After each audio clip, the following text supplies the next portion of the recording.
मनुष्य के शरीर में रोगों से, बीमारियों से लड़ने की जो क्षमता होती है, प्रतिरोधक क्षमता, उसको इम्यून सिस्टम कहते हैं। और यह एक सामान्य तरीका है कि जब कभी भी किसी तरह का वायरस या बैक्टीरिया का संक्रमण शरीर पर होता है तो इम्यून सिस्टम एक्टिवेट होकर और इस ऐसे प्रोटीन्स पैदा करता है जो कि इस पैथोजन को, इन बीमारियों के कारण को, बैक्टीरिया और वायरस को नष्ट कर देता है, दूर कर देता है और मनुष्य का शरीर सुरक्षित रहता है। सबसे आसान तरीका जो बीमारियां पास न फटके उसके लिए, खासकर वायरस द्वारा जनित जितनी भी बीमारियां हैं उनसे निपटने के लिए वैक्सीन बनाई जाती है, जिसको सामान्य भाषा में टीका कहते हैं। यह जो टीका होता है, यह जो वैक्सीन होती है, यह 3 तरह की होती है। जैसे अगर दुश्मन का देश हमारे ऊपर आक्रमण करेगा तो हमारे फौज के जो सिपाही उनसे लड़ने जाएंगे तो उनके लिए यह आवश्यक है सबसे पहले वो दुश्मन को पहचाने। तो पहला जो तरीका होता है वैक्सीन का, इसी सिद्धांत पर आधारित है। वह जो तरीका है उसको लाइव एट्यूनेटेड वैक्सीन कहते हैं। यानी यूँ मानकर चलिए कि कमज़ोर फौज को सामने करके हम अपनी फौज से उससे लड़ने की ट्रेनिंग दे रहे हैं। इस पर्टिकुलर तकनीक में जो जीवित किंतु कमज़ोर किस्म के पैथोजेंस होते हैं, वह कारक होते हैं जिससे बीमारी बनती है, वह बैक्टीरिया या वायरस होते हैं, उनको सामने रख के उसको बॉडी में डाल करके हमारे इम्यून सिस्टम को ट्रेंड किया जाता है, हमारे रोगों से लड़ने की प्रतिरोधक क्षमता को तैयार किया जाता है, जिससे कि वह अपने दुश्मन को पहचान कर, क्योंकि वह कमज़ोर है इसलिए उसको नष्ट कर दे। ये जो तकनीक है ये कारगर अवश्य है, लेकिन इसके कई साइड इफ़ेक्ट्स भी होने की संभावना रही है। इसलिए जो दूसरा तरीका है, जो कन्वेंशनल मेथड है, जो क्लासिकल तरीका है वैक्सीन बनाने का, वो ये है जिसको कहा जाता है प्रोटीन सब यूनिट वैक्सीन। पहली थी लाइव एट्यूनेटेड वैक्सीन, दूसरी किस्म है प्रोटीन सब यूनिट वैक्सीन। यह सुरक्षित है।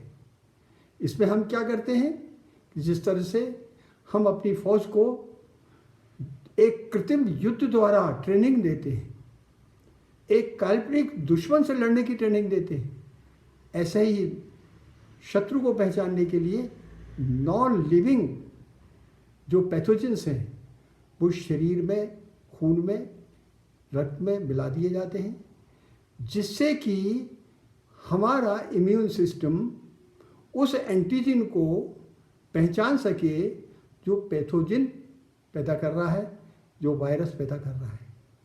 और अभी तक जितनी भी वैक्सीन आई, वो चाहे चेचक की हो, चाहे पोलियो को हो, चाहे इबोला का हो, या आपका इबोला की तो दवा बनी है, वो अलग किस्म की कहानी है, या आपका H1N1 स्वाइन फ्लू, इन सब का हो, ये सब प्रोटीन सब यूनिट वैक्सीन थी। लेकिन पिछले 10 साल की मेहनत के बाद, खासकर ऐसी रेयर बीमारियों से उलझने के लिए एक जेनेटिक एडिटिंग करके एक तकनीक निकली है, जिसमें दवाइयों का निर्माण जेनेटिकली मॉडिफाइड करके किया जाता है और वो काफ़ी सक्सेसफुल रही है। उस तकनीक को मैसेंजर आरएनए कहते हैं।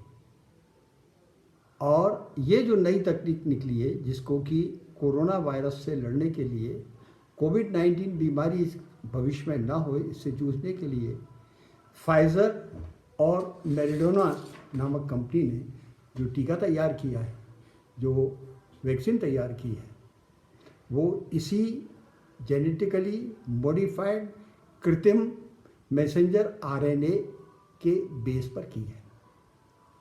यह जो वैक्सीन है यह सीधी मानव शरीर के कोशिकाओं के डीएनए में जाकर उन कोशिकाओं में जो जीन है, जो जेनेटिक कोडिंग है, जो प्रोग्रामिंग है, उसको पूरा इरेज कर देती है, डिलीट कर देती है और नए पैथोजन को पहचानने के लिए उसको ये ट्रेनिंग देती है कि ऐसे प्रोटीन पैदा करो जो कोविड-19 के वायरस आकर पैदा करते हैं।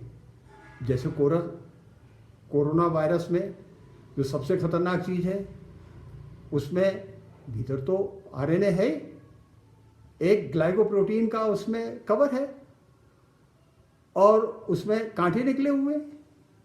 तो हूबहू उसी तरह के प्रोटीन जब एमआरएनए की ट्रेनिंग से इम्यून सिस्टम को दे दी जाती है, रोगों की प्रतिरोधक क्षमता को दे दी जाती है, वो जेनेटिक कोडिंग ऐसा कर दिया जाता है कि उसको हमारा यह सिस्टम पहचान लेगा और वैसे रिप्रोड्यूस करेगा और उनसे निपटकर, लड़कर, झगड़कर दुश्मन को नष्ट कर देगा और भविष्य में ये बीमारी नहीं होगी।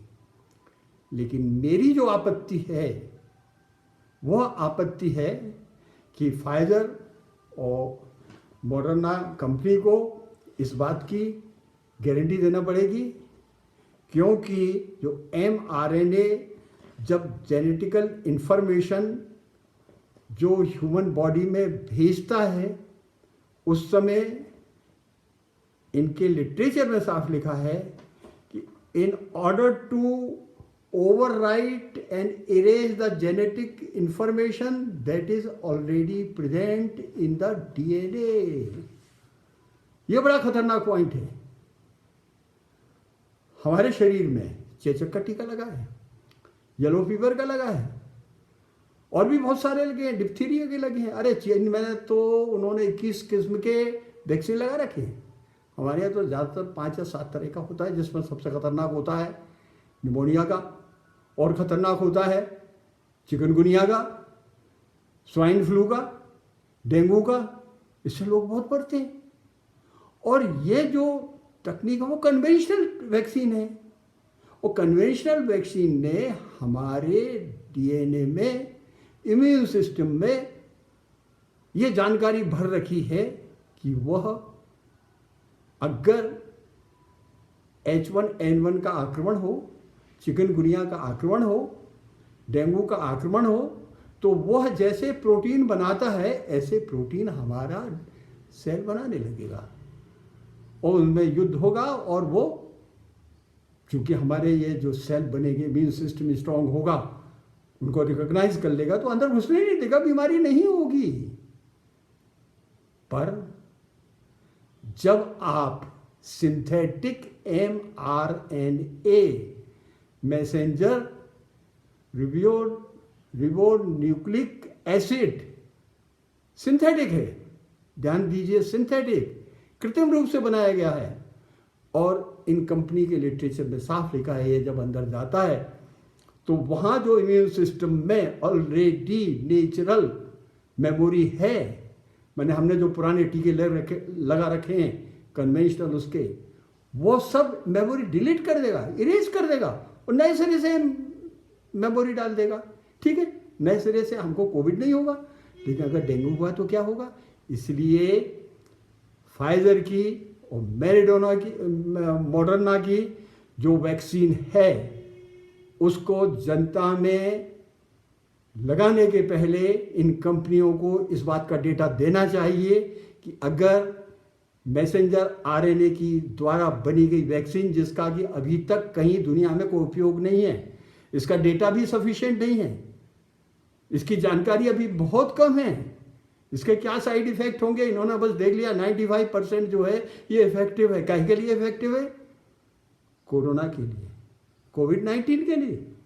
पर मैं ये जानना चाहता हूं कि जब आप कह रहे हैं कि मैसेंजर आरएनए हमारे डीएनए में जाकर उसमें जो स्टोर्ड नेचुरल मेमोरी है, जीन्स में जो नेचुरल मेमोरी है उसको इरेज कर देगा, उसको डिलीट कर देगा और नए सिरे से उसका प्रोग्रामिंग करेगा, और प्रोग्रामिंग किसका करेगा? कोरोना वायरस को पहचानने का, जिससे हमारा इम्यून सिस्टम उसको पहचान ले। और जैसे ही कोरोना वायरस का अटैक हुआ तो इम्यून सिस्टम ऐसा प्रोटीन बना देगा जो उस अटैक को झेल सके, उससे लड़ सके, उसको नष्ट कर सके। ठीक है, आपकी इस वैक्सीन से कोरोना वायरस का असर नहीं होगा, लेकिन आपके सिंथेटिक जो मैसेंजर आरएनए आधारित आपने वैक्सीन बनाया है, वह अगर हमारे डीएनए, हमारे जीन्स में स्टोर्ड मेमोरी को नष्ट कर देगा, डिलीट कर देगा, तो दूसरे जो वैक्सीन हमारे शरीर में थे, दूसरी जो हमारे जेनेटिक मेमोरीज थी, उन सबको नष्ट कर दिया, डिलीट कर दिया। तो इन कंपनी को हम एक्सेप्ट करें, इसके पहले यह उनसे जानकारी लेना आवश्यक है कि इस बात का प्रमाण दीजिए कि मैसेंजर आरएनए की वैक्सीन हमारे डीएनए की ऑलरेडी नेचुरल जो मेमोरी है उसको तो नष्ट नहीं करेगी। इसके पहले इसका उपयोग नहीं करना चाहिए। मेरा व्यक्तिगत विचार है, तकनीकी आधार पर है, इसके मैं कई प्रमाण दे सकता हूँ। Thank you.